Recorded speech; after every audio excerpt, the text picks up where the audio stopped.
The farmers market in downtown Las Cruces is a popular spot for both shoppers and vendors to spend a Saturday morning. It's also the destination for middle school students to sell handmade arts and crafts as part of running their own businesses. About a dozen middle school students took part in Camp Innoventure, a week-long summer program hosted by New Mexico State University's Arrowhead Center. Campers learn the basics of starting a business in areas such as branding, marketing, and finance. Students make what they want, from decorative candles to dream catchers, and keep what they earn at the farmers market. It's Lynn Middle School 7th grader Abby Charity's second year in the program. After selling recycled journals last year, the 12-year-old entrepreneur says this time around she's making bath bombs.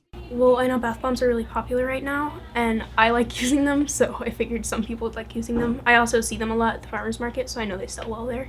Available in scents like grapefruit, lemon, and lavender, Charity is selling small bath bombs for $3 each, while large ones go for $6. Camp Innoventure Deputy Program Director Lydia Hammond has taught campers for 3 years how to develop their businesses and bring products to market. Hammond says the creative freedom to sell what they choose allows students to experiment with their creations. So while they're learning these business skills and these business concepts, they're really having a much deeper experience because they're getting this identification of, I did something, I made a product, I took it through from start to finish, and here I am getting some money for what I've created. So there's a sense of ownership and pride, I think, is really fundamentally what we're teaching these kids, as well as, math, business basics, those types of things. The camp provides students with $25 gift cards to purchase supplies for their products, but some students have larger goals with the money. 10-year-old Emma Enoch, a 6th grader at Boccaccio Middle School, chose to construct lamps that charge phones and other electronic devices.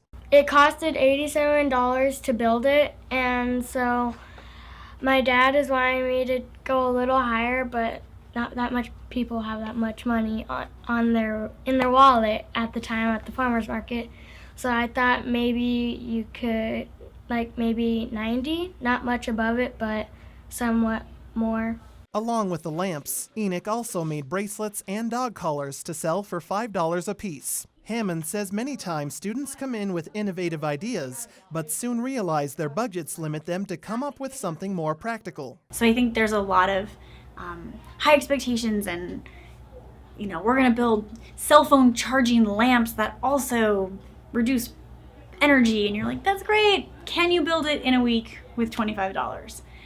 So that the kids have that experience of, okay, well, I got to try something different. I got to try something new. I have to tinker with this idea a little bit more.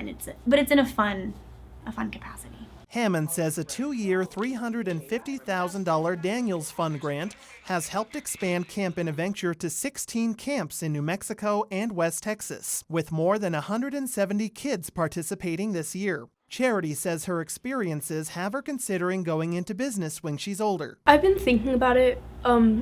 My whole life I've kind of wanted to be a singer and musician, but doing these kind of camps, it makes me think of other options because being a singer and musician isn't necessarily a good income source at first. Whether or not they make a profit, Hammond says she hopes kids who take part in the camp come away with the satisfaction of seeing their projects through to the end. Even if a kid makes not a single dollar on Saturday, that experience of taking ownership and putting my ideas out there in the world can be really scary. I think each of our kids will walk away with that empowerment that moves them forward and helps them become future entrepreneurs, hopefully. While the money is a plus, campers successfully learning the skills they need to operate an enterprise is the real bottom line. For KRWG Public Media, I'm Michael Hernandez.